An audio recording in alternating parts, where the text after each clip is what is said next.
Hello friends, पिछले lecture में मैंने आपको बता दिया था रिवेट के प्रकार के बारे में। आज हम लोग देखेंगे सम इम्पॉर्टेंट डेफिनीशन। मतलब फ्रेंड्स, जब कनेक्शन किया जाता है तो उसमें कुछ इम्पॉर्टेंट टर्म्स होते हैं जो न्यूमेरिकल बनाने के वक्त आते हैं, वो देखते हैं। Nominal dia of rivet. Nominal dia of rivet क्या होता है? Diameter of shank of rivet when it is cold is known as nominal diameter. तो नॉमिनल डायमीटर क्या हुआ? देखिए, मैं यहाँ से बताता हूँ। ये जो शैंक है, मैंने बताया था ना कि ये शैंक होता है, तो ये इस शैंक का जो diameter of shank of rivet when it is cold, जब ये कोल्ड होता है, जब ये ठंडा होता है, तब जो इसका डायमीटर होता है उसी को क्या कहते हैं? Nominal dia of rivet. अब देखिए, gross dia of rivet. Diameter of shank of rivet when it is hot, जब ये गर्म होता है, is known as gross diameter and it is equal to the diameter of rivet hole. Gross dia of rivet का definition क्या हुआ? जब shank गर्म होता है, जब उसे गर्म किया जाता है, उस समय जो उसका डायमीटर रहता है, उस रिवेट का डायमीटर रहता है, उसी को क्या कहते हैं? Gross dia of rivet and it is equal to the dia of rivet hole. और जो रिवेट होल किया जाता है, मतलब मेंबर में जो होल किया जाता है, उसी को ग्रॉस डाया ऑफ रिवेट भी कहते हैं। Dia of hole is kept 1.5 mm more than the nominal dia of rivet for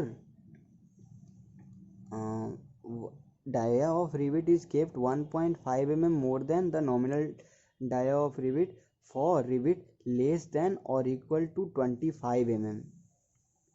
देखिए फ्रेंड, बहुत ही इम्पोर्टेंट यहाँ पे पॉइंट है, बहुत इम्पोर्टेंट, कि जब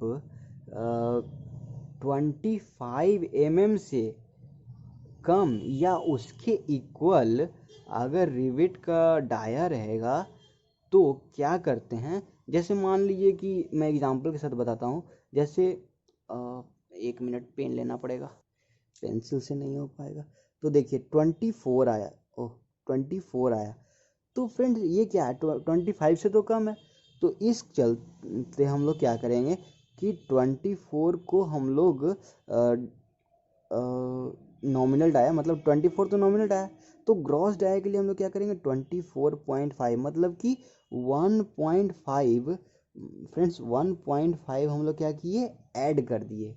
सॉरी 25.5 हो जाएगा। तो ऐसे करके फ्रेंड्स समझिए। और and 2 mm more for diameter exceeding 25 mm। तो 25 mm से अगर ज़्यादा होगा तो 2 mm बढ़ा लेंगे, मतलब कि 25 है तो 26 है मान लीजिए, तो 28 mm हो जाएगा ग्रॉस डाया। ठीक है फ्रेंड्स, क्लियर है? अब देखिए, यहाँ पे इस फिगर से मैं आपको जो मतलब छोटे छोटे टर्म जो भी हैं उनको समझाने का कोशिश करता हूँ। तो देखिए फ्रेंड्स, समझते हैं। इसके बारे में मैं आगे बताऊंगा। जैसे पीच ऑफ रिवेट है, तो ये पीच है, तो इसके बारे में मैं बताऊंगा। अभी सिर्फ फिगर बता देता हूँ, उसके बाद जैसे जैसे ये बताते जाऊंगा वैसे वैसे इसको एक्सप्लेन करते जाऊंगा। नहीं तो दूसरे फिगर को दिखाकर भी बता दूंगा लास्ट में। तो देखिए, पीच ऑफ रिवेट क्या होता है, पहले ये देख लेते हैं। स्टैगर्ड पीच क्या होता है, उसके बाद डिफिनेशन से भी ले लेंगे। ये एक मेंबर है और ये सब जो है रिवेट होल है। ये रिवेट होल है, ये रिवेट है, ये रिवेट, ये रिवेट, ये रिवेट होल, सब रिवेट होल है। तो ये जो ऐसे ऐसे डॉट डॉट डॉट करके लाइन जा रहा है, उसे हम लोग क्या कहते हैं? Gauge line. क्या कहते हैं फ्रेंड्स? Gauge line. अब फिर देखिए फ्रेंड्स, अब यहाँ देखिए, इस कॉर्नर से इस रिवेट के बीच जो डिस्टेंस होता है उसे एज डिस्टेंस कहते हैं। इसको और क्लियरली मैं बताऊंगा डिफिनीशन से। अभी मैं सिर्फ इसका बता दे रहा हूँ किसको क्या कहते हैं। और जब दो रिवेट के बीच का सेंटर टू सेंटर, मतलब यहाँ इस सेंटर से लेके इस सेंटर का लेंथ पता करना होता है, डिस्टेंस पता करना होता है बीच दोनों के बीच, तो उसे पिच कहते हैं। और स्टैगर्ड पिच किसे कहते हैं? जब दो जिग जैग वाले रिवेट का पता करना हो, रिवेट होल का पता करना हो, मतलब ये एक रिवेट है और ये एक रिवेट है, जिगजैग है ना, जैसे ये सेम है, सेम लाइन में है, लेकिन ये देखिए ऐसे हो गया, ये इस तरह से हो गया, तो इस कारण इसे कहते हैं स्टैगर्ड पिच। अब आके देखते हैं फ्रेंड्स और पूरा क्लियर हो जाएगा। देखिए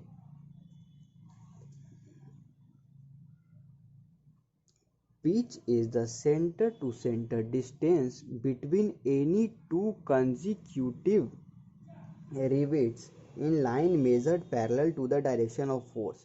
यहाँ पे देखिए फ्रेंड बहुत ही क्लियर लिखा हुआ है कि पिच, मैंने तो पिच बताया कि सेंटर टू सेंटर होता है डिस्टेंस, यहाँ पे वही लिखा है कि centre to centre distance between any two consecutive rivets in line measured parallel to the direction of force. देखिए ये फोर्स है, इधर फोर्स है और इधर फोर्स है, इधर दोनों तरफ फोर्स है, और इन दोनों फोर्स के जो पैरेलल, ये तो पैरेलल ही हुआ ना, तो इसे क्या कहते हैं, पिच। अब देखिए गेज डिस्टेंस क्या होता है, एक मिनट फ्रेंड्स, गेज डिस्टेंस बहुत ही important, gauge distance G. Gauge distance is the center to center distance between any two consecutive rivets of adjacent chains measured perpendicular to the direction of force।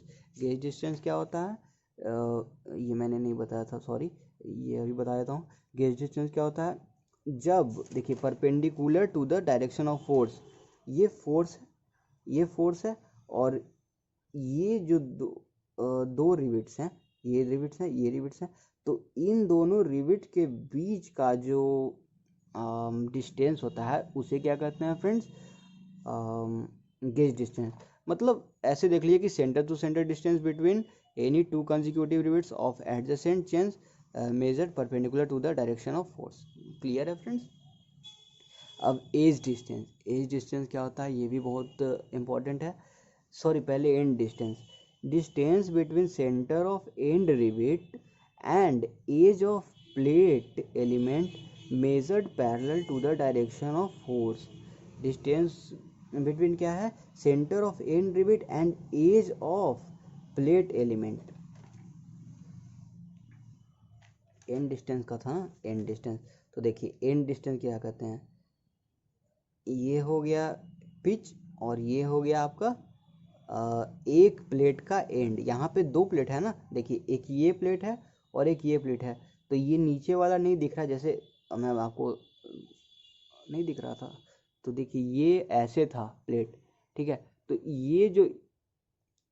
ये वाला line है, मतलब यहाँ वाला जो line ऐसे करके लाइन जा रहा है, तो ये वाला ये लाइन है, और यहाँ से ऊपर से तो हमें दिख रहा है कि यहाँ पे ये वाला है, ये वाला, यहाँ से ऐसे ये वाला, और नीचे वाला तो नहीं ना दिखेगा ऊपर से जब प्लान देखेंगे, तो इस कारण नीचे वाला डॉट डॉट डॉट कर दिया गया है। तो इस प्लेट का, ऊपर वाले प्लेट का यहाँ से यहाँ, तो इस पॉइंट से इस पॉइंट, मतलब लास्ट तक का डिस्टेंस जो होता है पर फोर्स के पर पैरेलल एंड डिस्टेंस कहते हैं। देखिए क्लियर हो जाएगा यहाँ से दोबारा, distance between centre of end rivet and edge of plate element measured parallel to the direction of force.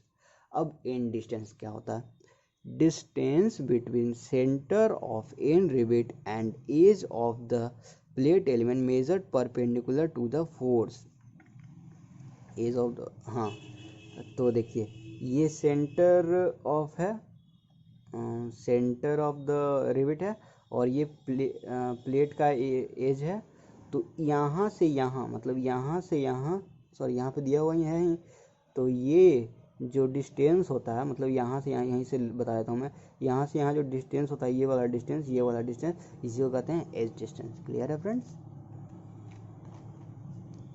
अब स्टैगर्ड पिच, वही जो जिगजैग वाला मैंने बताया था, it occurs in case of zigzag riveting between the two rivet lines, it is the centre to centre distance between any two consecutive rivets measured parallel to the direction of force. ये क्या होता है कि जब zigzag riveting किया जाता है तो उस समय हम लोग को स्टैगर्ड पिच पता करना होता है, तो वहीं पे दिया रहेगा स्टैगर्ड पिच जब जिगजैग रिवेटिंग रहेगा तभी। तो और ये क्या होता है, जो सेंटर टू सेंटर डिस्टेंस दो रिविट के बीच का, दो रिवेट के बीच का जो सेंटर टू सेंटर डिस्टेंस होता है और जो कि पैरेलल लिया जाता है डायरेक्शन ऑफ फोर्स के, उसी को कहते हैं जिगजैग रिवेटिंग, मतलब स्टैगर्ड पिच। तो देखिए एक तो फोर्स के पैरेलल है, देखिए फोर्स के पैरेलल है, और ये दो कंसेक्यूटिव रिवेट के बीच का जो डिस्टेंस है पैरेलली, उसी को कहते हैं स्टैगर्ड पिच। अब देखिए रिवेट लाइन एक इमेजिनरी लाइन है, is a imaginary line along which rivets are placed parallel to the direction of force. It is also known as gauge line। वही रिवेट लाइन गेज लाइन जो यहाँ पे था, ये है रिवेट लाइन, इसी को गेज लाइन भी कहते हैं। ये सब देखिए, सॉरी ये parallel to the force, parallel to the direction of force. Clear हो गया friend, parallel to the direction of force, और it is also known as gauge line. Clear है यहाँ तक? तो फ्रेंड्स आगे मैं बताऊंगा, ये देखिए अगले लेक्चर में, कि टाइप्स ऑफ रिवेटेड जॉइंट अगले दिन क्या होता है, टाइप ऑफ रिवेटेड जॉइंट क्या होता है, ये मैं अगले दिन बताऊंगा फ्रेंड्स। तो तब तक के लिए फ्रेंड्स थैंक यू। अगर कोई भी क्वेरी हो तो प्लीज़ बताइए कि क्या प्रॉब्लम है, थोड़ा सा समझ में नहीं आया तो मैं आपको वहाँ पे कमेंट सेक्शन में आप बताइए, मैं वहाँ पे एक्सप्लेन कर दूँगा। Thank you friends.